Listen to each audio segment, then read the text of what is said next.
Welcome everyone to this ISDP webinar on climate crisis in Tibet.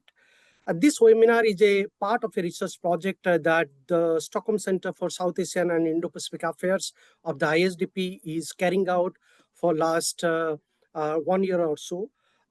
This is the fifth webinar in the series, and we are delighted to have a number of experts who could share their ideas and knowledge on the subject to discuss about how the population politics is affecting the climate conditions and the environmental issues, the social conditions in Tibet. As I mentioned, this is a key project of the center for last 1.5 years. We are now going to, have a number of publications coming out of these webinars and also from the research projects. Those of you who have joined this webinar today to listen, welcome to all of you. Please refer to our webinar series and also the publications. To start the webinar, myself, I am Jagannath Panda. I head the South Asia and Indo-Pacific Center of ISDP. I'm carrying out this research project with a few international colleagues of mine who have contributed to this research project for over the last 1 year. And today we are glad to have a number of international experts who have followed the subject very closely, particularly the issues of Tibet, the politics pertaining to China and Tibet, China's domestic affairs, and particularly the issues relating to the population politics and climate politics. Let me very briefly introduce some of these experts. We have with us Dr. Jamila Pakoba. I'm sorry, Jamila, if I'm pronouncing your name incorrectly. She is actually a research fellow at the Oriental Institute of the Czech Academy of Sciences. She's from the China studies background, have done enormous research on the Tibetan affairs, and she keeps on writing on many issues covering the Himalayan frontier regions. We are glad to have you, Jamila. In fact, you could see some of her writings widely in the Czech Academy of Sciences website and elsewhere. We are also privileged to have Dr. Anton Harder, who is an international historian of China-India politics. Anton is a seasoned China scholar, spent time in China, very good, thorough in Mandarin, and have also written extensively on China-India relations, particularly covering the historical aspects, the early Cold War politics. He currently teaches at the London School of Economics, and you could see some of his writings in his blog pieces. Welcome to you, Anton. Then we have Mr. Kalprit Manikar. He's a China fellow, again a seasoned China hand at the premier think tank in India. It's called Observer Research Foundation. He works with the Strategic Studies program. He has a master's degree in China Studies from London School of Economics. He has been writing tremendously, has co-edited a number of books, writes opinion pieces in different Indian and international news platforms. Welcome to you, Kalpit, for this webinar. Then we have we are equally privileged to have Professor Carol McGrannan. Carol, if I'm sorry if I'm pronouncing your family name incorrectly. She's actually a professor of anthropology and history at the University of Colorado, US. And she has looked at this, Tibetan diaspora politics, the population politics, the refugee issues, very closely for a number of years, and has a tremendous track record in terms of publications, books, and monographs. I had the privilege to listen to her in one of the conferences recently in Birmingham.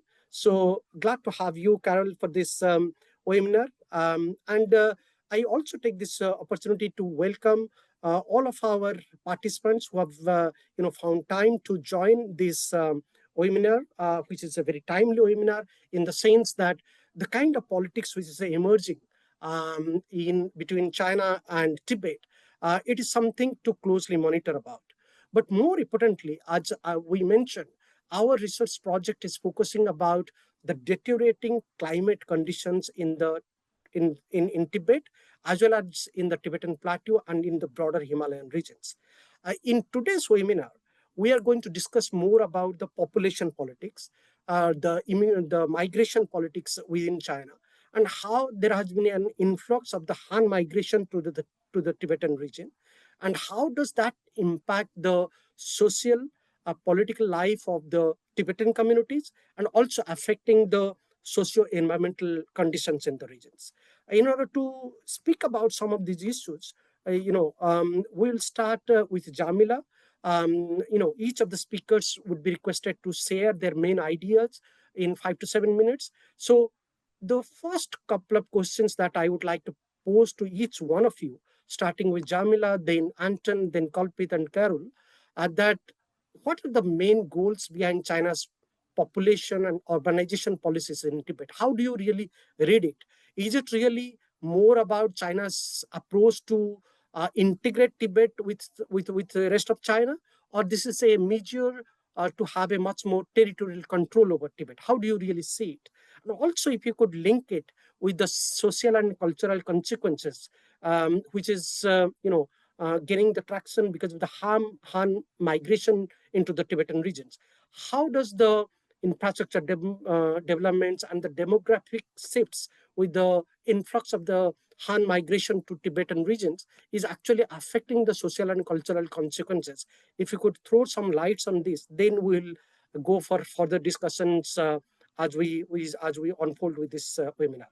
So we'll welcome once again to everybody, and let me invite Jamila to make the initial remarks. Over to you, Jamila. Thank you for the invitation and for the nice introduction. And I'm happy I can be here and share some of my insights from the work I did among the Tibetan pastoralists mostly. Just to address your question, I think the developments in Tibet during the last over 20 years, actually, the urbanization, the expansion of infrastructure, and the securitization led, in fact, to the current situation of Chinese territorialization of the high plateau, so of the land, of the population, but also of the culture and economy in Tibet. So basically everything is being now incorporated into the broader Chinese context very tightly. When the planned development of the high plateau started in the early 2000s, among the main goals were poverty alleviation among the rural households, or at least those goals promoted. It was general improvement of the living standards in rural areas, especially among pastoralists who were sort of said to be living in a backward conditions compared to a settled population. People's lives should be modernized and their livelihoods become more urban. But also there were ecological interests by the government, protection of the grassland ecosystem, prevention of grassland erosion and desertification, which also would impact the water resources, protect them in order to be able to supply China's east with sufficient water. But there were also important goals, and there are still important goals, which remained rather unsaid. And this is the population control and access to land and to the natural resources. And of course, also national security. And most recently, the intense development allows also for the consolidation of border control, of civil fortification of the border, also military fortification, and also slowly spreading of China's influence beyond its borders. And the Tibetan pastoralists, or the inhabitants living in the high plateau, were basically considered obstacles to the envisioned development, and thus they had to make space for the state planned restructuralization and the development measures taken. So sedentarization and resettlement were a considered solution for rural Tibetan population for challenges such as I said already, grassland deterioration that would cause lack of grazing capacity. So this was at the beginning when also only some number of people were actually target of the urbanization and sedentarization efforts. but later for poverty alleviation in general and for gaining access to the land and for further expansion of infrastructure. So especially after the year 2008, when there were some discontent issues in the Tibetan areas, the sedentarization and urbanization started to target the general population of Tibet to enable better population control in the remote areas of the high plateau. But the abrupt uprooting of the people from their sustainable and established livelihood caused by the very fastly implemented sedentarization and urbanization and the disconnection from their social and cultural networks caused economic and social challenges and actually led in some cases to impoverishment of many of the affected households. Without the means or education to establish alternative livelihood, the people became dependent on the state for subsidies. And this made many of them economically and socially vulnerable. So in addition to the mass urbanization of rural Tibetan areas, the family planning policy and also compulsory school education, they resulted in reduction of number of household members available for labor. And this in rural areas significantly affected the household's economic security. So there are many programs which we cannot mention here due to lack of times. But in the second decade of the 20th century, I would like maybe to emphasize just the emphasis on cooperative herding and farming, which started to be promoted as a solution for the livelihood adaptation problems for the rural Tibetan population and the lack of labor, actually. The people could use their knowledge still. They could be engaged with herding and farming, but through shared responsibilities, through cooperating, they could save the labor and they could even make labor free to generate additional income through attached livelihoods or through processing or sale of agricultural products. So in addition, sharing land should enable also more mobility for the livestock and relieve the grazing pressure on the ecosystem. So it is also claimed that it would be better for the environment to start this kind of new land management. So in the first wave, it was just the rural households. They created small cooperatives, but later, after the law of the People's Republic of China on specialized farmers cooperatives was updated in 2018, and especially after the introduction of the rural revitalization program in 2021, the management of the cooperatives shifted towards local administration, and also party units became involved as administrators of the cooperatives, and the Tibetan, the land population, rural population, became sometimes engaged as people who worked in the cooperatives, but sometimes they just invested their land, their livestock or money and became shareholders of the cooperatives. So through this, the people is getting more detached from the land and the rural production actually. So the resettlement of rural population gave the way to state to exploit the land resources. But it's not just concerning mining, but it's including now actually agricultural and animal husbandry. So in Qinghai, for example, the aim was to implement one village or sometimes even one county, one industry model.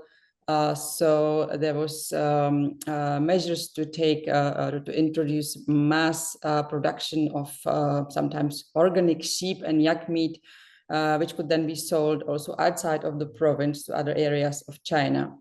So within the cooperatives, there would be the whole mass breeding, and it would end up with meat processing through the company established locally. Also, the large cooperatives built on the domains of the rural Tibetan population, meaning herding and farming. The local people are not that much involved into the planning, or not at all involved into the planning and the decision making about the local production. And all the planning is actually executed in a top-down manner, which causes, of course, problems to the execution, but also sort of sets the people, the local people aside. There is another important goal by China, which came into effect after the pandemics, and this is ensuring food security and independence from international suppliers of agricultural products. So after saying this, the agriculture and food production should be intensified and that should be production-oriented development of agriculture and animal husbandry. So again, this speaks to centralization and actually industrialization of the agricultural production, which more and more comes into the hands of the state and less into the hands of the people actually. So in the official reports, this kind of centralization of land management leads to environmental improvement due to increased mobility and better use of the land. And also it is claimed that it increases people's incomes. If done well, I think this idea of cooperative land management could have the potential for such improvements. But from some information collected from the informants, actually, it suggests that in case of inconsiderate handling, which is perhaps mainly the case, this type of land management can lead not only to further impoverishment of Tibetan households, but also in the long term to food shortages and also negatively affect the grassland environment. So I'll stop here. Thank you. Thank you. Very interesting remarks, Jamila. Appreciate your comments. I think 2-3 points I would take note of it. One is that, the water issues, how the Chinese are making it a point to divert the waters from the plateau to the other dry land. Second is how they are actually, going for population control. That is something we need to really take in a strong note of.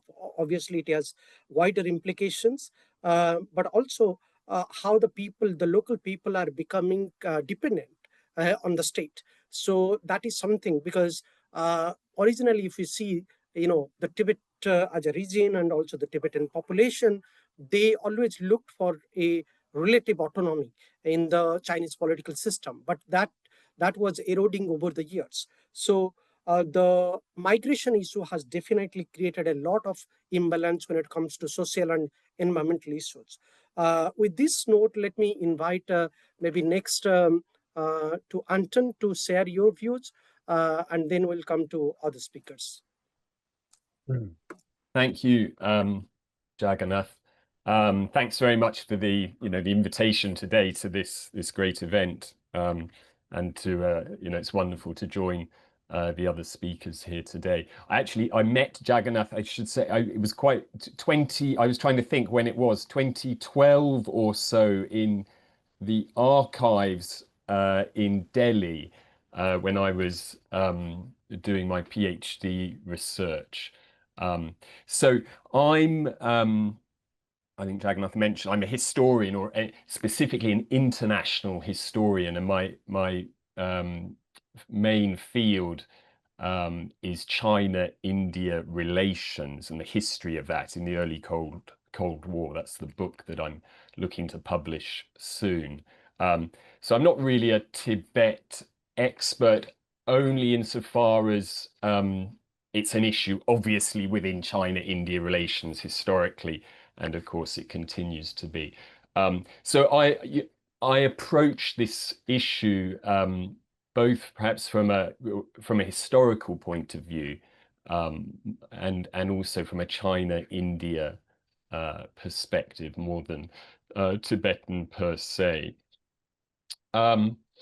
So I thought it was interesting, actually, just one thing, Jamila, you mentioned, which I could give perhaps a little historical context to, just very briefly, for the issue of, I thought it was interesting, you mentioned just at the end about food security being a sort of a motivation now for a post-COVID for Chinese or central policy in Tibet. And it struck me that when the PLA entered to Tibet in the early 1940, 1950, and began the process of consolidating Tibet within the PRC, there was very quickly a food crisis, terrible inflation that hit Tibet as a result of suddenly the population had gone beyond what the sort of traditional resources of Tibet could provide. And so simply the entrance of the PLA, the presence of those soldiers, put a burden on the Tibetan food situation, a novel burden, which it took some time to be worked out. Okay, so in terms of the uh, goals behind the kind of population and urbanization policies in Tibet, well, what are these, first of all? And Jamila's covered many of these in great detail. Things, the pastoralist resettlement, development of more of urban spaces, the urbanization push, moving Tibetans into concentrated urban areas with urban services. But there are other things, and perhaps I'll touch on these a little bit more. Things like the border villages, moving populations, creating new villages in right up on the border in some cases. Also, migration of non-Tibetans into the province of Tibet, Han Chinese and perhaps Hui Chinese as well. So what are, obviously there are many different goals. The integration of Tibet into the PRC economically and in terms of security, to boost the economy also. But these obviously amplify each other, these two processes. So, of course, the critical view is that this is, there's a process of kind of settler colonialism, internal colonialism that's going on here, and that urbanization processes or urbanization policies boost control, the ability to monitor populations, things like that. Of course, also protecting the environment is something that is cited, and that's Jamila's been talking about. The resettlement of pastoralists is often framed in that way. But the strategic value of Tibet is also something that is very much in play here, and is something that is mentioned, whereas some of these things in terms of control of a population, these things are not explicitly stated, of course. But the strategic value of Tibet, and when the discussion of the border villages is mentioned, you do hear that in Chinese government official rhetoric.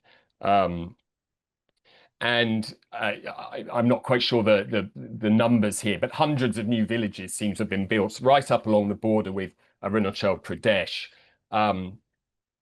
Even in land which is disputed by different, whether it's India or Nepal, Bhutan. So what function do these serve? Well, one is that they have a dual function, right? There's obviously a civilian. These are villages to provide improved services for local people.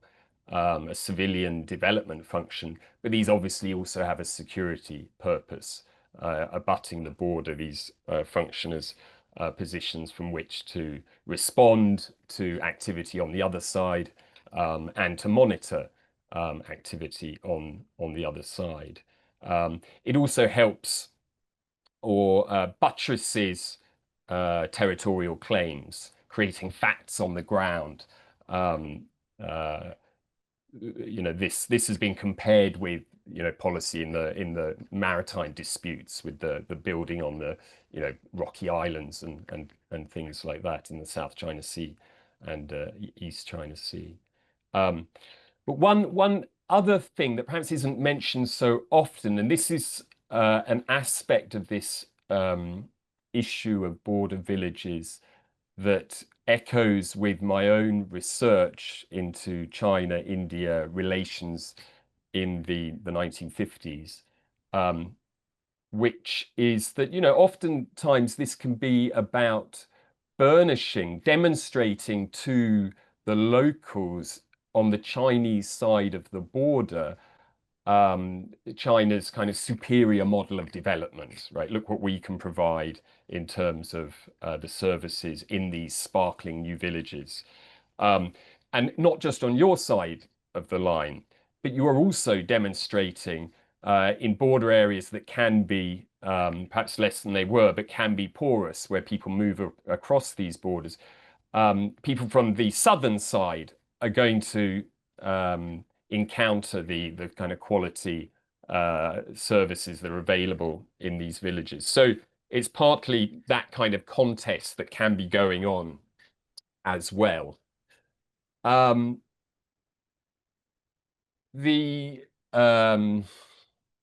other thing that I wanted to mention, if this was a thought really that struck me. It's not something that I look at really relevant to my own research, but if you're talking about the creation of greater concentrated urban areas in Tibet as being related to facilitating better surveillance, etc., of restive populations, it struck me that does that always make sense? That might be true, but it seems to me that urban spaces can also be a site of unrest. And if you look at Tibetan history and Chinese history broadly, that's often the case. I'm talking about its modern history. I mean, the rebellion in 1959, of course, broke out in. I mean, they'd of course been trouble in wider Tibetan ethnic zones through the 50s, but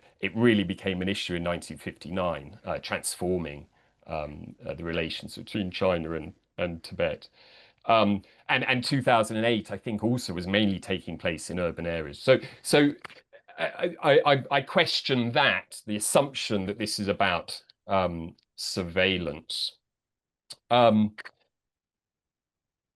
the issue of migration, Han migration, I think as a historian, I feel it's worth just giving a little bit of context. In some ways, you can paint the history of China as a history of the movements of populations and migration, going back to the the Chinese Middle Ages or the Han Dynasty, sort of great migrations that occurred out of the Yellow River Basin going south during the Qing period. The populations moved from sort of overpopulated Shandong up into Manchuria, such that it's, by the early 20th century, Manchuria had become a majority Han area of China. And there was migration going on into Xinjiang in the very early years of the PRC. I had a very interesting day or two that I spent with a middle-aged. He was a couple of decades, I should say, older than me, in Urumqi, a Chinese Han man who had migrated to Urumqi as a high school student in the early 1960s, I think, as part of that kind of patriotic campaign to populate the border areas. So again, this is something that's been going on. That's the point I would like to make, just provide a little more historical context to this. I think for now on this topic, that might be all I have to say. So I will hand back to Jagannath. Anton, very interesting historical perspective, and I think I do agree with your point about the Tibetan history versus the Chinese history. In order to understand the geographical dynamics in Tibet, we need to also go back to history in terms of understanding how the migration politics has really evolved in the regions over the years. We'll come back with more comments and questions to you maybe in the second or third round. But let me now invite Kalpit over to you for 6 to 7 minutes. Yes, thank you so much for the invitation, Professor Panda. And I think when we think of the questions regarding urbanization and the population policies of Tibet, I think one has to look at the messaging from the top, and also a lot of documents internally within China, particularly regarding the white papers of poverty alleviation. Now, in fact, this seminar itself comes at a time when, just recently, President Xi Jinping was in Tibet, and this is, I think, his second time that he has gone to Tibet. Now, again, Tibet is seeing a lot of churn. There is a lot of, particularly in India, just recently, you had the Dalai Lama saying that there is a search on for his successor. So there is a churn within Tibet. Now, if you see, I mean, coming back to our point, if you see what Xi Jinping has said, broadly, he's spoken about two things: development and poverty alleviation in Tibet, and also strengthening borders. Now, uh, I mean, if you go back to the white papers on poverty alleviation, you find that displacement or displacement of population is not necessarily bad in the entire, when you look at the Chinese greater goal of poverty alleviation. Because, the Chinese justify this by saying that, there are areas which are ecologically challenged. So, people can't live there. So and the people who live there do not have the wherewithal to kind of move out. So, we are doing this benign duty by trying to move them out. Now, the fact is that, a lot of these people who have been moved out, particularly Tibetans, they'll be moved out to areas where they are unable to continue their previous professions. For example, herders are moved out to areas which are predominantly an agricultural area. Now, what happens in these circumstances is, the Tibet local government itself has published different accounts of how such people are being reskilled. So there are accounts of how many people are being skilled or imparted construction related skills, or herders are imparted construction related skills, or textile manufacturing skills, or leather processing skills. So the question is this entire push for poverty alleviation, displacement, and reskilling of Tibetans merely looking at Tibetans as a source of cheap labor? So that is, I think, one thing. uh, the other point that I would like to stress before I give it back to Professor Panda is, in 2020, if you see, sorry, 2022, China passes this entire land border law. Now, I mean, it's a long law, and it looks at giving a lion's share or the greater burden of the borders to the PLA and the armed police. Now, one of the things that the law says is that China should have mass defense units.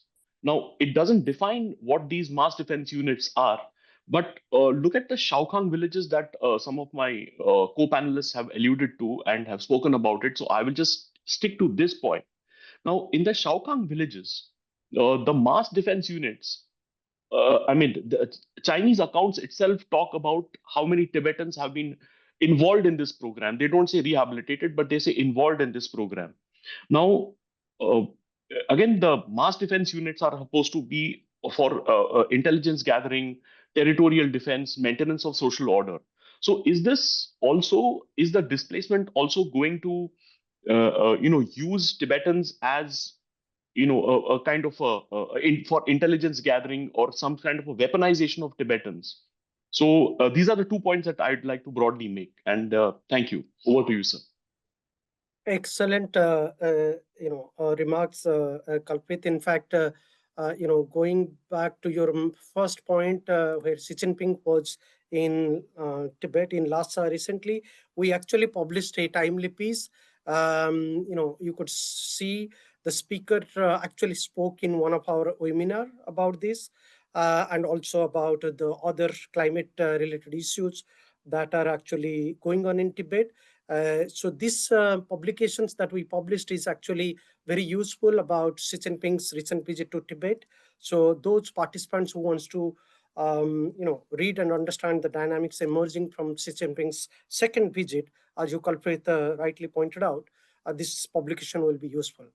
Now, I'll come to Carol now, who has actually has a lots of experience, tracking out the demographic issues, population issues in Tibet, and has written substantially on some of these well-known write-ups in many international forums, including some celebrated books. So how do you really see the ongoing politics pertaining to the population and the Han immigration that is taking place? How do you read the situation affecting the environmental and social conditions in Tibet? Over to you. Thank you so much, and thank you for having me. I want to two things. One, just listening to you right now, Jagannath, thinking my initial research in Tibet, which was back in 1991, was on this exact topic. So the way that you have framed this conversation for us now in 2025 is the same way, many of the same questions that we were asking all the way back in 1991. And I want to bring us back to how Jarmila started us, which was with a very holistic look at things. I think when we consider the question of Chinese population and urbanization policies in Tibet, and consider the main goals, as you've asked us to, it's a question of control. So Chinese state efforts to control, first, to conquer, but then to control the Tibetan population in the face of ongoing Tibetan resistance and refusal, right? So dating as far back as you want to go, whether we're going to 1949 or 1950, 1951, whenever it is, 1959, that the two things have been constant. So one is Chinese efforts to control Tibet and Tibetan efforts to maintain their sovereignty. So for me, in framing this question, whether it's anthropologically, historically, politically, economically, it's a question of empire and exile. So considering this relationship within a colonial lens, both settler colonial, but also very much a classic conquering, so a military movement in and a takeover, an invasion and incorporation, the escape of the Dalai Lama in 1959 with the formation of the exile government in India, where he remains today, and thousands of Tibetans now, not just in South Asia, but spread around the world. The diaspora is now truly global. That those two things, that those twin pillars of empire on one hand and exile on the other, giving us a framework for understanding not just Chinese actions in Tibet, but also Tibetan actions in the Tibetan world, which now exceeds the geographical, boundaries of Tibet. So I think of, I guess, not just what's happening right now, but the successive decades of Chinese state government efforts to, again, going back to the 1950s, to interfere, disrupt, shift, change Tibetan social worlds, Tibetan economic worlds, Tibetan political worlds, to disrupt the religious system, et cetera, et cetera. There's no aspect of the Tibetan world that was not overturned, which is why I said bringing us back to where Jarmila started us, which is that all aspects of life are touched. If civilians, Han civilians have been coming in large numbers, basically since the advent of the railroad coming into Tibet, so a major infrastructure development. Prior to that, however, were the building of roads in 1950s, right? There really were no roads at all in Tibet prior to the 1950s, and those were built to bring the PLA, to bring them, through Sichuan, straight across to Lhasa. So again, it's, as I see it, like moving through the decades, we can have the conversation in each decade, what was happening and how were development, and I'm going to put that in scare quotes, how was that constantly paired with dispossession? Right, that those were the two things that were going on. Development in Chinese terms was always simultaneously a dispossession in Tibetan terms. As the PLA and first PLA coming in 1950s and ongoing, right, that arrival, that mobility has never stopped. The civilians come later in large numbers. Tibetans are less mobile until really the late 80s and the 90s. And then the mass, in some ways, given the population of Tibet, escape of Tibetans across the Himalayas into Nepal, and then from Nepal to India. This is also a really important demographic shift. So I think just kind of constantly pairing what's happening in terms of Chinese action along with Tibetan actions. His Holiness being outside of Tibet, certainly one of the key elements of this story right from the very beginning, if we want to bring in talking about negotiations or even talking about what's going on right now, but that his presence and or his absence, the combination of both of those underlying all decisions being made really by both the Chinese state and the Tibetan civilian population as well, right? Just kind of the very much the presence or absence of His Holiness as part of the conversation in all moments, even when it's ostensibly about something else. So coming to the question of infrastructure, which was kind of your second, the second frame you had for us in this round one conversation, I made some notes on 4 different types of projects that I think would be useful to just put on the table right now. Anton just alluded to one of them in his comments, which is the questions of borders. Where is Tibet? What is Tibet? And this takes us back now to the time of British India and to British colonial officials in India trying to gain strategic advantage by assessing the border in ways that benefited them. We go all the way back to Simla at the same time that China was trying to encroach there, and the same time that Tibet, participating as a third equal sovereign party, was trying to lock down their borders. The borders of Tibet, currently now it's a divide and conquer situation, ever since the 1959, where we have the Tibet Autonomous Region, but we have a partition with historical parts of Common Amdo being labeled other aspects, whether they're Tibetan autonomous prefectures, counties, right, etc. So that when the world outside of China or Tibet speaks about Tibet, they're not really sure what they're talking about. And this is a classic imperial move, the renaming of place names. The use of Chinese names. We see this most recently in Paris at the Guimet Museum, which has used the term Xizang, right, instead of Tibet. These are, again, all classic colonial strategies. Right now, the building of the world's largest hydropower dam, roughly in the Dege region, which is going to take the Yarlung Zampo, which in India, the Brahmaputra, the Jamuna in Bangladesh, and put in a dam that's like 3 times as large as the Three Gorges Dam, right? How is that going to impact people downstream? So there we come back to that question, again, that Kalpit was bringing in, of the question of Tibet not being one this is not a domestic issue, this is not an eternal issue, just as the same as like the BRI, right, the Belt and Road Initiative, shows China as an empire in the world, not just as a state operating within its own borders, right? The question of Tibet, right, as the third pole, as the source of Asia's most important rivers, almost all of them, right? There are downstream effects that are affecting people in China, affecting people throughout South Asia, affecting people throughout Southeast Asia, and of course, at the heart, impacting Tibetan lives really, really seriously. The last issue I'll bring us to is one that's ongoing right now, and that has been ongoing for about less than a decade-ish, we'll say, which is the creation of residential schools. And if we think of education as infrastructure, and education was one of the main reasons so many Tibetans were escaping in the 1990s, which was to bring their children, parents bringing their children out to put them in schools run by the Dalai Lama's exile government, because education wasn't available in ways, it wasn't available to many Tibetans at the time, or was available in ways that were not sufficient. China's really changed that now. There are almost 1 million Tibetan children attending residential boarding schools or even preschools, like children as young as ages 4 and 5 that are hundreds of miles from their families. The mode of education is Chinese, they're Chinese language schools, and separation from families, separation from communities. So coming all the way back, what is the goal? Control. The goal is the benevolence, the gift of colonialism, the gift of assimilation into China. And this is, again, some of us on this call are historians, right? You look at the history of empire. What does it mean to be assimilated? Is being offered kind of entry into, a civilization, removing, if we, and I'll kind of stop here, but really want to focus on what's going on right now with the residential schools, that it's not, yes, the river, we have the environmental part, we have the economic part, we have the political part.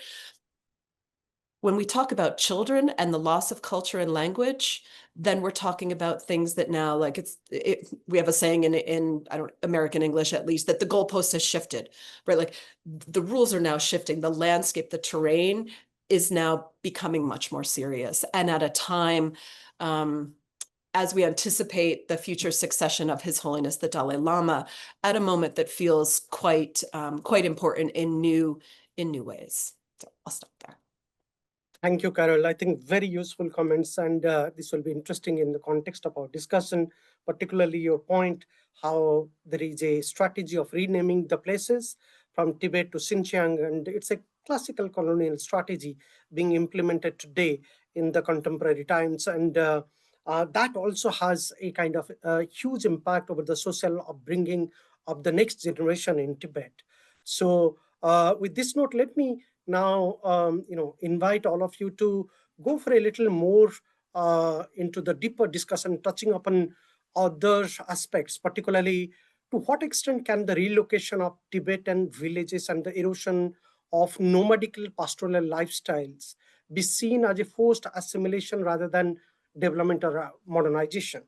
Also, how does the reduction of the Tibetan languages instructions are going to impact the future generations, how the Tibetan people, particularly the young generation who are looking for a future in a free and fair environment, how they are really looking at the future when they have such a controlled environment to live with. And then what are the environmental consequences of China's policies and how they're actually linked with some of the developmental displacement plan, urbanization strategy that the Chinese are building up. If you could comment on some of these issues, then we could take up some of the Q&A, Q&A session, taking the questions from the participants. So I would pose some of these questions to in the same order. Maybe we'll start with Jamila. Maybe 5 to 6 minutes, you could comment on some of these issues, and then we'll follow the same order to discuss. Thank you. I think there is not much to add after Carol summarized it in a very great way. I just maybe would like to emphasize once again that I totally agree, and it totally is a process which is ongoing. So also, as Anton was mentioning, there are historical issues that were similar to those, and as Carol just explained, it's nothing new that would be happening in a contemporary period. The urbanization, the development, the securitization efforts. But I would say what is happening now is a culmination not only of the Chinese efforts of development and taking over control over the high plateau of the last 20 years, but of the last 75 years since the PL entered the Tibetan territory. So we always have to again and again basically think about that this is a long-term process, which I think now in some regards is almost completed. We can see that China already has access to the entire territory. The infrastructure has developed all over the place. Not just in terms of urbanization, but of course also in terms of coverage of internet access. So I do agree with what Anton said, that securitization, it's not primary thing, but securitization is needed to get the control over that. Again, what Carol said. So if the state needs to control the land or wants to get access to the land and the resources, it also needs to control the people. And if the people don't comply with the system, you need to impose another measures to get the control over them. So I think right now what's happening, it's this completed access to the Tibetan territories from the side of the Chinese government with the increased economic vulnerability I spoke about, and also social insecurity, which happened through the uprooting and turning upside down all aspects of Tibetan livelihoods, lives, culture, as Carol was also speaking about, allows now the state to move to the next step, and basically, as you were pointing out, to sort of complete or address the completing of the assimilation of the Tibetan population into the great or the one China society, which is now the narrative of the state.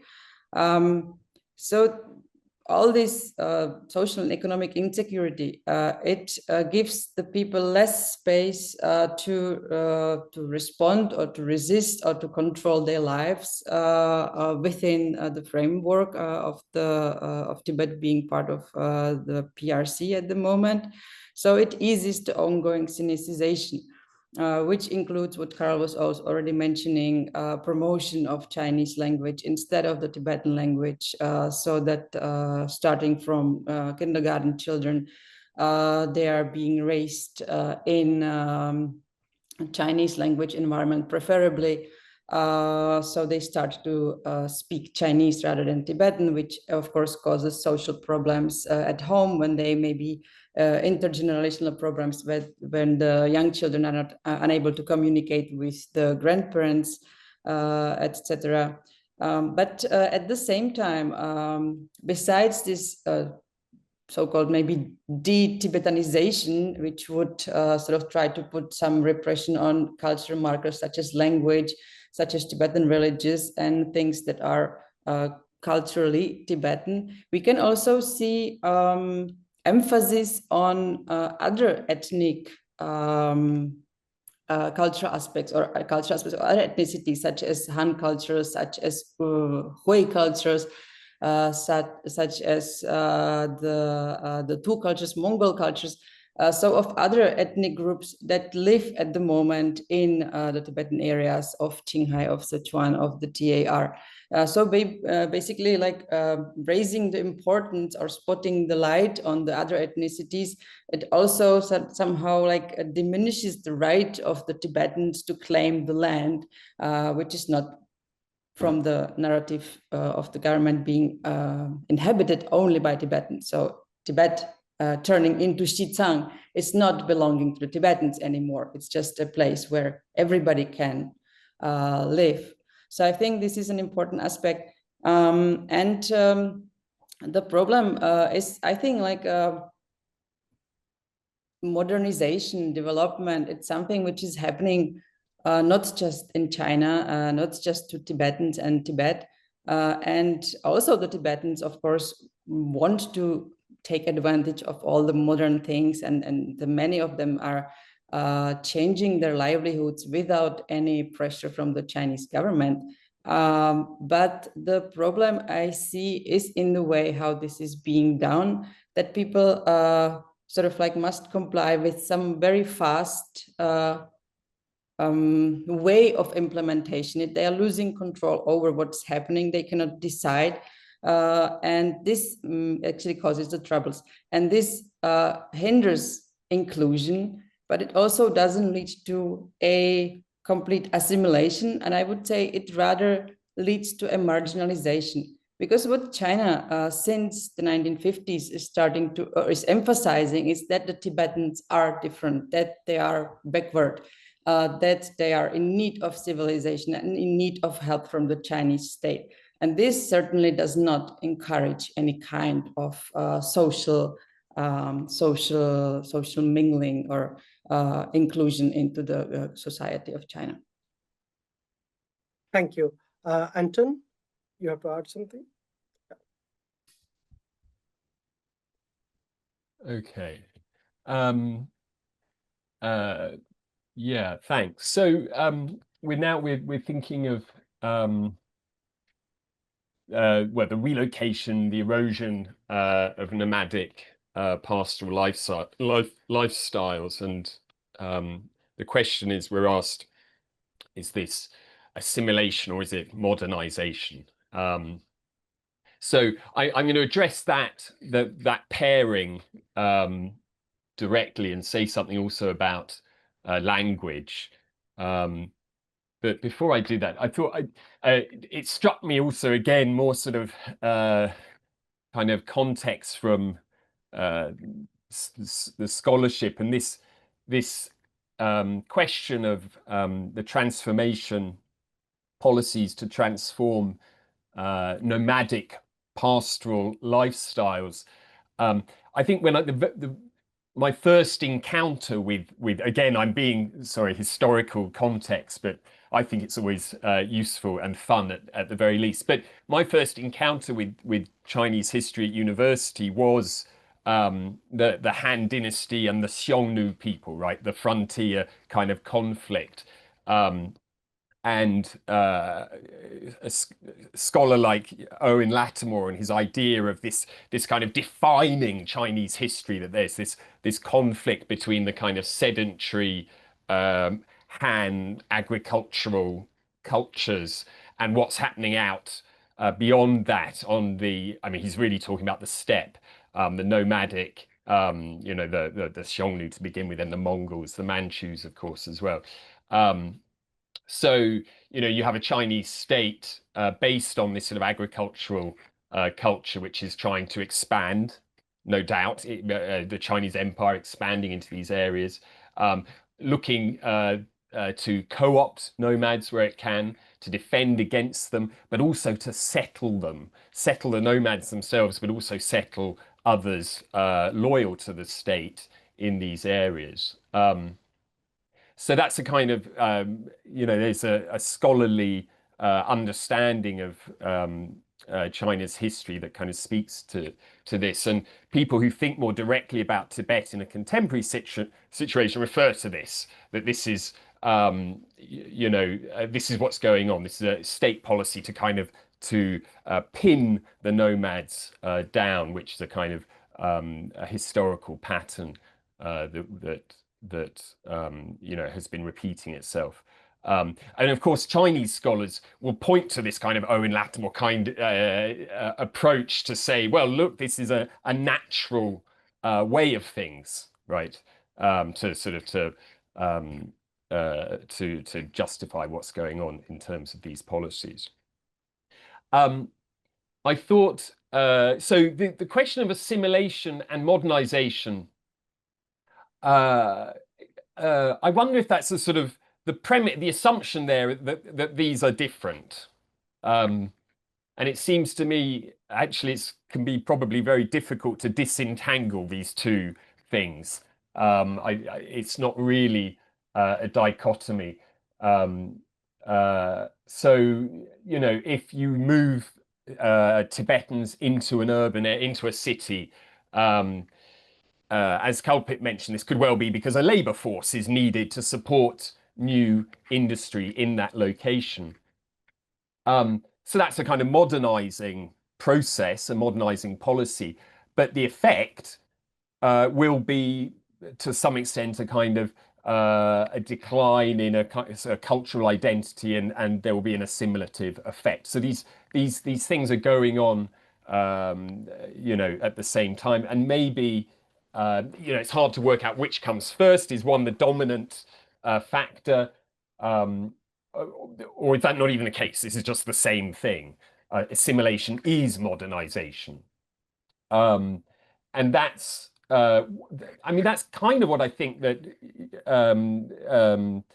Chinese CCP, should we say, the concept of modernization is really to kind of to standardize culture. You know, across China, and you know, the issue is then why is that the idea of modernization that the you know, the government and the party have? I mean, it struck me. I mean, I think there are lots of reasons, but one thing in the Tibet context, it did occur to me that. Again, this is drawing on my own the 1950s and Tibet's position within Sino-Indian relations, but it's very clear that cultural difference of Tibet came to be understood as a threat in Beijing to its ambitions in Tibet, and initially there was an effort to kind of tolerate, sponsor even, and definitely tolerate cultural exchange between India and Tibet. But that gradually came to be understood to be a channel for subversion of Chinese goals in Tibet, and so it was closed down. So anyway, this is one thing. This idea of modernization. Where does culture fit within that? In the sort of in the party's concept. And one of the things that sort of in the package of topics you wanted us to think about here was language, and it's already been mentioned. Well, Carol, I think, talked about this in her first round of comments, the education and schooling. So it seems to me this speaks also to this issue of assimilation and modernization. So Tibetan language, I will take the other experts' word for it that Tibetan is in decline as a kind of as a language within Tibet. I'm sure that's true, and it could well be deliberate. But just to broaden this, I think it's interesting. I'd not been to China for some years. COVID had happened, but I went in 2023. I was in Shanghai, and I'd not been there for some time, and it really struck me. I was quite shocked at how the young 20-something Shanghainese that I met there talked about a little sheepishly about how they didn't speak Shanghainese despite being multi-generational Shanghainese. Of course, there are lots of migrants into Shanghai who don't speak it, but it was the Shanghainese themselves who seem to have lost this ability. So, and there's been a policy of Mandarinization, functioning across China for several decades. My very first trip to when I first lived in China in '99, after several months in Beijing, I went down to Guangzhou, and it really felt like quite an alien place because of the language, the amount of Cantonese, right, that was being spoken everywhere. Guangzhou's not like that at all now. You walk around, it can be, you definitely hear easily as much Mandarin on the streets, if not more, than you do Cantonese. So this policy has been pushed nationwide since the late 1990s, Mandarinization. And it seems to me this is linked to the party's idea of modernization as partly as assimilation, cultural standardization. So, linguistic variety impedes economic integration. It impedes national security. If you think of local language as a kind of potentially a local loyalty. And Mandarin is associated with modern identity. It's sort of, it's modern and scientific. But this is also linked to a history of center-region tensions within China. And I'm not talking about Tibet here, but just within Han majority areas. So the lessons that the party drew from the warlord period, the disruption, the chaos of the rejection of ideas of federalism that were on the table in certain quarters in the May 4th era. This is why the party is not interested in this kind of federal ideas. This sort of fear of the regional strength, and Mandarin helps the center dominate. So I'm not. I guess what I'm saying is that the language policy in Tibet is not entirely unique. Of course, it's different in very important ways, but just to sort of give that broader context, I think. Okay, I will leave my comments there. Thanks. Yeah, thank you, Anton. Kalprit, you want to add something? Yes, sir, I'd like to address the issue of environmental implications of China's policies. Now, just before coming here, I was reading some of the commentaries that have appeared in Chinese language publications regarding the Yarlung Zangpo hydroelectric dam that is being planned. Well, I think almost all of them try to create a narrative, particularly in Chinese media, that this is something which is it's a green project. It's carbon neutral. China has pledged to certain climate goals, and we are trying to achieve this. And this is something which is one of the key elements of that. Now, so there is one narrative that China as a green giant, as a green giant, but scratch beneath the surface of this project, and you see, for example, I mean, if you go back to the construction of the Three Gorges Dam, one estimate was about 1.4 million Chinese were displaced because of that. Now, this project is about three times of that. How many people will be displaced is one question that has not been answered. And when I say answered, you have, I mean, coming in Delhi, you have the Chinese consular staff who actually write about this project in Indian newspapers. And of course, they try to create a narrative of this being a green project. But one thing that they don't answer is what is the displacement? The other question is about the submergence of sacred sites or sacred Tibetan sites. What kind of implication will that have for Tibetan identity is something that is unanswered. The other is one of the things that this project will involve is it involves a modification of river flows.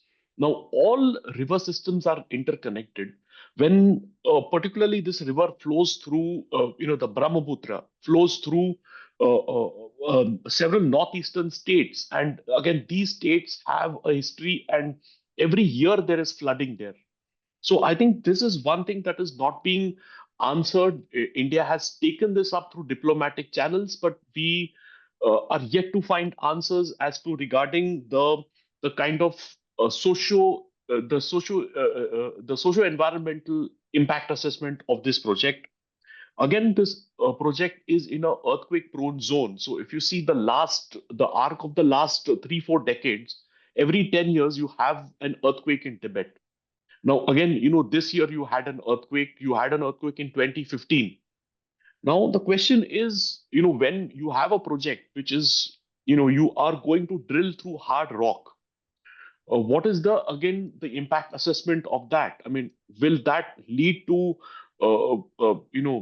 a greater impact on the seismic fault lines? So that is something that is not yet being answered. The other point that I would like to raise is, somebody might think that this is from the realm of science fiction, but there has been a concern in Delhi regarding China's weather modification experiments that it has been doing. So recently, the defense minister he made a very cryptic comment. The Indian defense minister made a very cryptic comment as to why is it that only certain states which are bordering China are seeing these sudden weather events.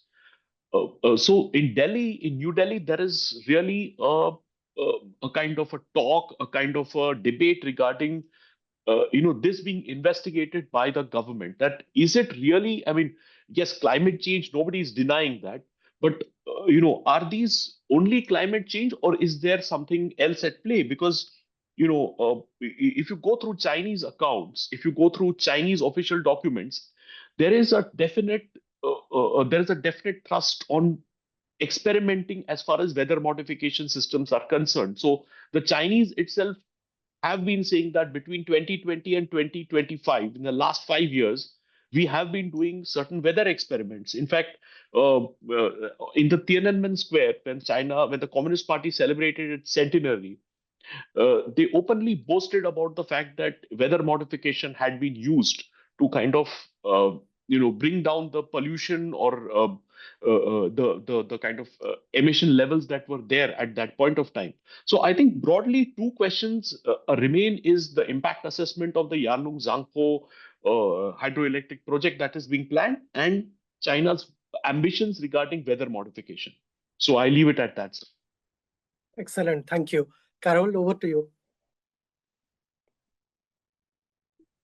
All right. Thank you again. I guess I also want to start by saying that there is a massive amount of scholarship on this exact question.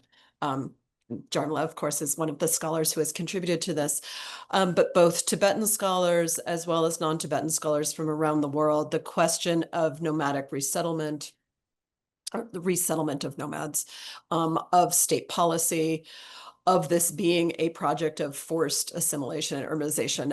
We have at least 20 years, I feel, of scholarship on this. So just calling attention to that, like there are things that we know. Also to say we're talking about a specific state, right? We are not talking about a democratic liberal state. This is neoliberalism, perhaps, but with socialist characteristics. This is capitalism with Chinese socialist characteristics, right? An oxymoron that, didn't seem it would ever be possible back in the day. But here we are. And I think that the quality of the state and the kind of state that we're talking about does matter, right? I say that as someone speaking to you from the United States right now, also no longer a democracy. But what does it mean for this to be unfolding, right? A situation of socialist colonialism, right? In a specific sort of state environment of disciplinary action, for example, right? Where the limits of citizenship are different than they might be, in a liberal democracy. I also want to bring in the question that, or just the idea that nomads, for example, or Tibetans who are subject to Chinese policies are subject to those policies in ways perhaps that people elsewhere in China, especially Han Chinese, but not only, might not be subject to them. Right. And the way that the whole category of, say, like Shaoshuminzu, of minority nationality, is a forced kind of commensurality or commensurate identity or category that is given to peoples, non-Han peoples in China, who actually have huge range and variation among them. Right. The Tibetans were one of the few people involved, who are given that category, who had their own state. Right, who had, and for centuries, right, and diplomatic relations, religious relations, political, social, economic with China as a state, right, for centuries. But some of the ways, that we consider the state policies involved in nomadic life, as well as other Tibetan lives, also rest in kind of looking at the sort of categorization that is forced on Tibetans and the way that they're allowed to even operate, right, or exist within China, like certain sort of rules, including access, for example, to resources, to environmental resources and other resources within the territory, by how they exist within, state law. So getting beyond, for example, the category, right, of Minzu that Tibetans are put into, and asking what are Tibetan experiences in all of this, right? Not just what does resistance look like, which we know many instances of, but not all, certainly, right? We know of multiple protests that have been ongoing against the Yarlung Zampo Dam, hydropower project and the dam. We know of multiple people who have been arrested and imprisoned for this. So from nomads to monks.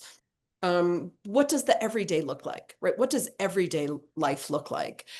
And that is from whether it's small moments of resistance or small moments of joy, right? The way that people survive and even thrive, right? And continue relationships and try to find a way to make, I'm thinking of Andrew Grant's work at the moment, Xining, right? The concrete city into a Tibetan place. Or looking at new research that's been done on families or young people who have moved to Chengdu, right? And now the Tibetan neighborhood or neighborhoods even, right, that thrive in Chengdu, in an ostensibly Chinese city, one that, again, historically for centuries has had Tibetans living in it, of course, but now in a new way, right? So the question of forced assimilation for me, first of all, just yes, that is, this is state policy. It is a state policy to be assimilated, to be relocated. But what does it look like in Tibetan terms? What are the ways that has sapped Tibetan practices, Tibetan identities, sense of self, relationships, especially across generations, older generations who don't speak Chinese, any version of Chinese, now having to operate in an everyday landscape of going to the bank, of bringing your child to school, of getting on a bus, of trying to interact, in a world where Chinese language or even, technological fluency is required, right, for generations who are not literate in Tibetan necessarily, never mind in Chinese, right? So new requirements that, yes, are part of modernization we see around the world, but here in the specter, as well as the specter of the state, as well as the everyday reality of what does colonialism look like in practice, right? How does it seep into the everyday in ways that are material, that are visceral, and yet also to just come back to the fact that people are still living their lives, are still singing their songs, are creating new spaces in which to dance gorche, Tibetan circle dance, are posting these videos online, and that people around the world are receiving. I guess I'm trying to find the place where the tension opens up into claiming still living one's life. So kind of where dispossession, there's the pushback on that. In the space of reclaiming some form of sovereignty, some sort of agency, some sort of communication with themselves, with their neighbors, kind of with the world. So stop here. Thank you, Carol. So we have exactly 15 minutes to go. And I think there are a few questions are there in the Q&A box. I hope you got a chance to look at it. But there is a specific question for Jamila from Tristan from ISDP, who has asked actually a couple of 2-3 questions. One is, within communities that are forced to move to urban residences, what measures have Tibetan leaders undertaken to maintain their cultural practices? What challenges do they exactly face? Then there is a question, what parallels can be drawn between Tibetan situations and the situation in Xinjiang? Also, Tristan has a third question. How does the creation of Xiaokang villages change India's security calculus? Are the borders with China particularly viewed together with the development of bridges and railway lines in the same regions? And now also another questions from Anahita, from our center. She asks that, to what extent does Beijing's ethnic policy towards Tibetan differs from its approach to other minorities, such as Uyghurs or Mongols? Ines is also with the center in ISDP. She asks that, what actions are the neighboring countries taking regarding China's projects, especially regarding China's increase of military troops, the environmental security issues, and the creation and relocation of villages closer to the borders. In fact, if I could just add one more questions, what Ines was asking. I mean, we have seen that, under Donald Trump, the Americans have taken a backseat probably on some of these issues. We don't know what are going to be their future approaches, but we know that for a fact that Americans, went for a Tibet resolve route. And I wanted to invite your comments. How relevant is that act today, and what would be the American future approach to the some of these issues pertaining to Tibet, and whether there is any scopes for the Americans to collaborate with the neighboring countries in the Himalayan regions to question China or to do something, to protect or to look at the Tibetan issues or the Tibetan communities in an international ambit of collaborations or something. So you could pick and choose some of these questions. You don't have to answer, all the questions, including my questions, but I would invite each one of you to have a kind of, answers looking at whatever questions you are convenient with. Exactly, we have 13 minutes. So I would request each one of you to stick to, 3 minutes each so that we could close the webinar on time. So we'll follow the same order maybe. Jamila, over to you. Yeah, thank you. So let me start with the first question. I think something was answered already. So at the beginning of the resettlement and sedentarization, it was difficult to imagine for the people how this would be. So, and also for the pastoral communities, it was more important, or something they focused on was economic security, and not the culture at the first place. They didn't even think they should think about that while the moving was on the time schedule. Also, I would like to maybe refer to the first to the word forced. It's being used in the international context. China itself, it used voluntarily sedentarization. Of course, every participation on Chinese program is officially voluntary, but the people do agree, but they do agree often under pressure. So this is something we also should note when we see maybe some differences in the narratives from abroad and from within China. So this is definitely in place here, but just to explain how it comes here. So later in the resettlements, there was no planned space for exercise of culture of Buddhism. And only later in some places people could build in new stupas, but they faced problems such as their original monastery, such as their mountain god was far away and it was difficult to access it. So there are many strategies how to address it, how to relocate the god, but we don't have time to go into the details. Maybe Carol would speak more about this. I don't know. The challenges they face now, it's the general repression of cultural features, as we spoke about it already. This is same for everybody, the Tibetans who resettled and those who did not, those in urban areas, those in rural areas. And it targets every aspects of the culture. Some aspects of Tibetan culture were sort of like nationalized and integrated into the great Chinese culture as it is promoted now. So we can see it on especially tangible cultural features such as the Potala Palace, which is called something like a great example of ancient Chinese architecture, etc. So that's how you basically transfer some cultural features into the new system.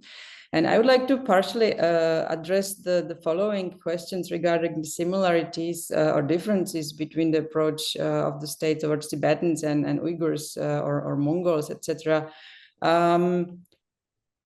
I would say the similarity or the same thing is again what was said already. It's the attempt to gain control over the area, over the people. There's a question how much the people actually are interesting or important in this regard, or whether it's just mainly the land.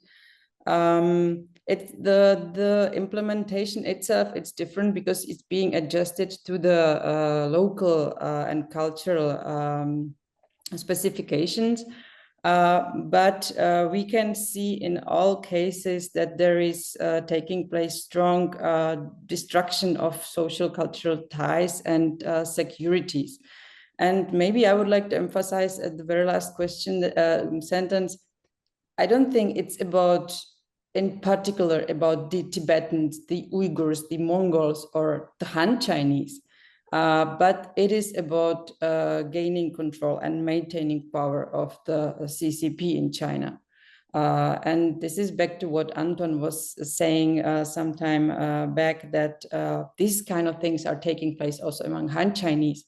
But in terms of language, and I think this is important to say, for the Shanghais, switching to Mandarin, it's just something, as you said, it's to being modernized perhaps.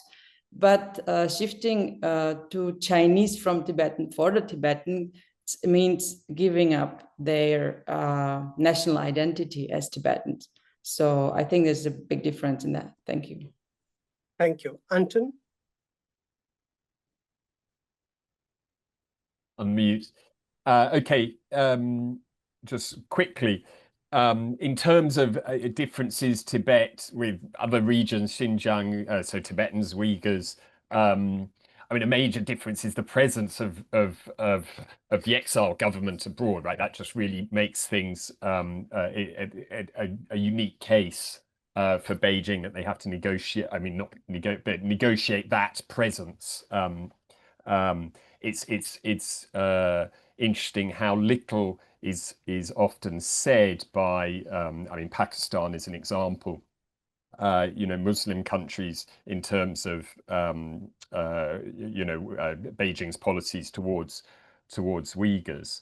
In terms of the villages on the border and the response, well, apart from India, the smaller states in South Asia don't really have the resources to respond very much. And even India, I think, Culprit perhaps knows more on this, but they're trying to polish up some of the villages near the border, but they're not exactly situating new villages up on the border. But in general, I would say there's a kind of history of the Indians lagging the Chinese in terms of what they build up on on the borders since 1940, 49, 50.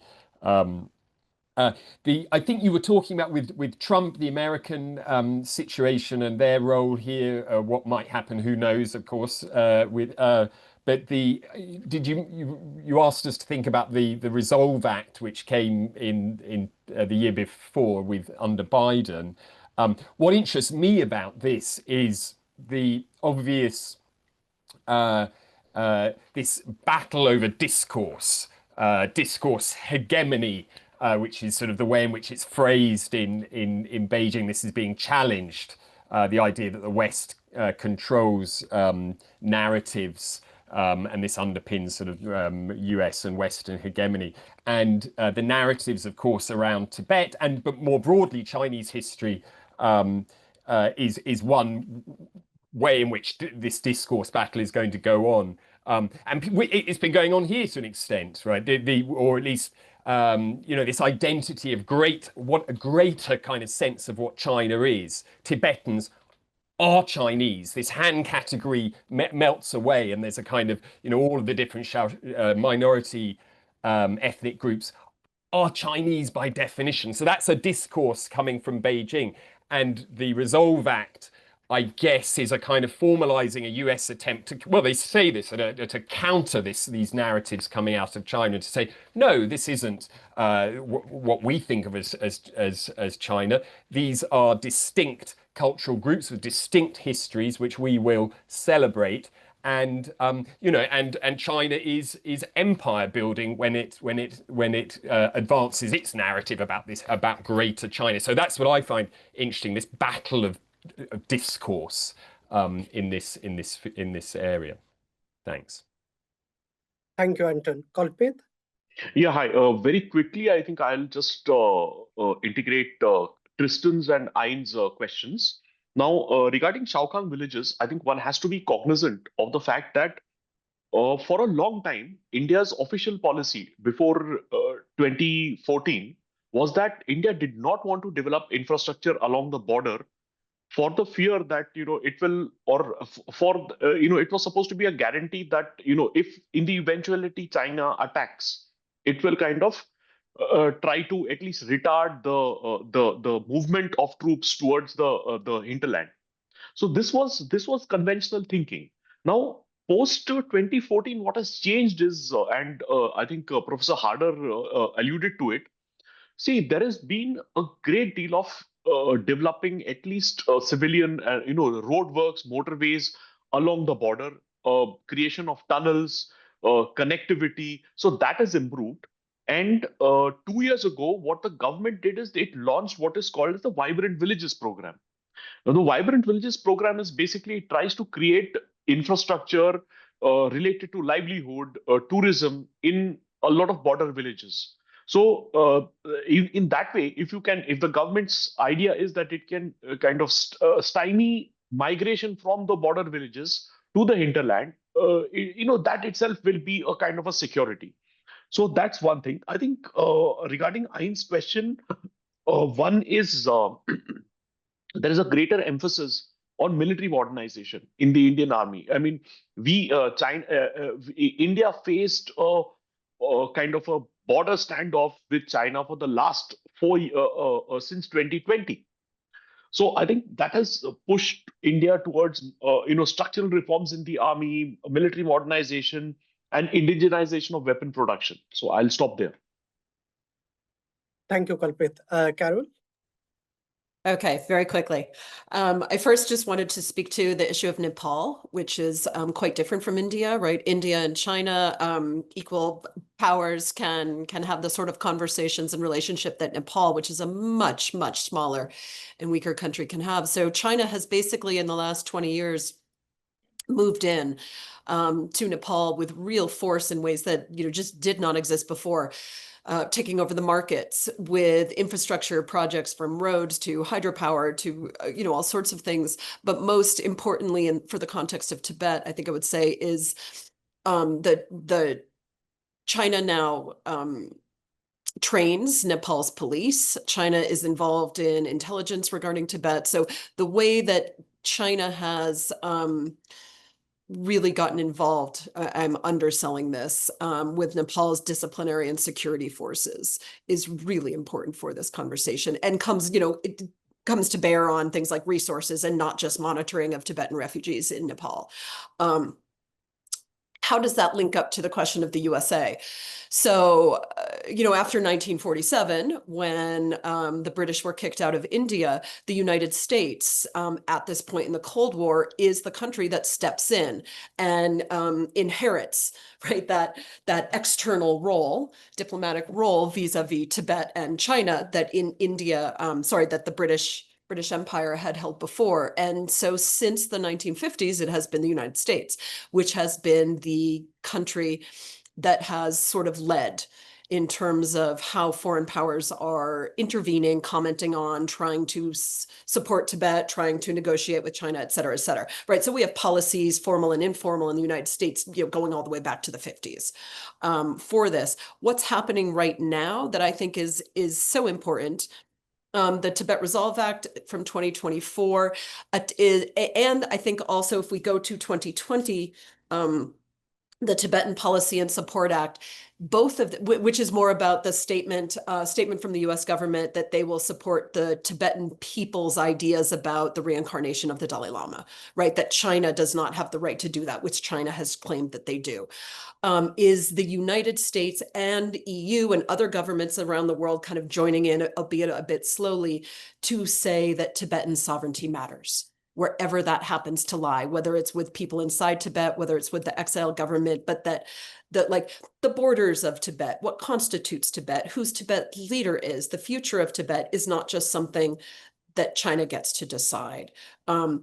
How that will continue to play out given the current administration and regime in the United States, I don't know, but these laws are on the books and actually have a lot of support from bipartisan members of Congress. So we will see, and we'll see also how other countries step into speaking out on behalf of Tibet and with Tibetans. So not just on behalf of, but kind of speaking with Tibetans and in response to Tibetan requests. But I see that as it's trying to redefine the terms and to shift decisions about Tibet from being the sole, I don't know, as China says, the jurisdiction of China, and saying actually, no. Right.